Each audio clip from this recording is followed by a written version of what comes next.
We are continuing to monitor this potential ruling from Judge Cannon on the inclusion of classified documents as part of a review into records recovered from the former president's Mar-a-Lago residence. DOJ requesting that ruling by today, warning of filing if they don't get it. They're going to proceed with an appeal to the 11th Circuit Court. I want to bring in Harry Litman on set with us, a former Deputy Assistant Attorney General. So great to see you in person, Harry. Likewise, thank you. Thanks for joining us. Can we pick up on where I just left off? This idea that essentially the DOJ is saying, okay, deadline today. Judge Cannon doesn't necessarily have to give the decision either way today. The DOJ is just asking for today for the decision to come down. If not, appeal to the 11th Circuit, which, by the way, is majority Trump-appointed judges, right? What is the calculation for the DOJ in filing this appeal, knowing the court makeup? Right. And is there a likelihood we could get the decision because of this threat of an appeal? Yes, sure, she's a district court judge. They don't have to do anything they don't want to, but she knows it's kind of an interim effect. They are going to file this appeal tomorrow. She was really pilloried from all sides for her original opinion, and it's a pretty modest request for a stay, those 100 classified documents. It would be, I think, silly of her to just stay silent and let the DOJ go forward tomorrow. So I think we can expect, might be 11:59, but I think we can expect her ruling today. And on the DOJ, look, it's a conservative circuit. It's true, but they are very, very much in the right here. Again, on those documents, not the faintest argument that he has any interest in them.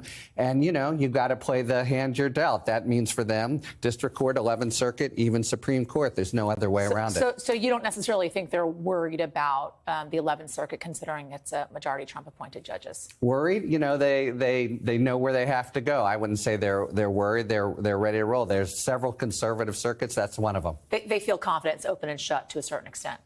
What a sophisticated legal question. Did it again. I think they know they're in the right. And by that, I don't mean a sort of advocate's confidence. I mean a lawyer's confidence, any first-year student's confidence. She has really no basis for giving him any possibility of having a possessory interest in these 100. So we heard from the former president today, I believe it was on Hugh Hewitt's show, talking about kind of this blanket declassification, essentially, right? I hereby declassify all of these documents that are at my residence at Mar-a-Lago. That's how we're imagining it happening, right?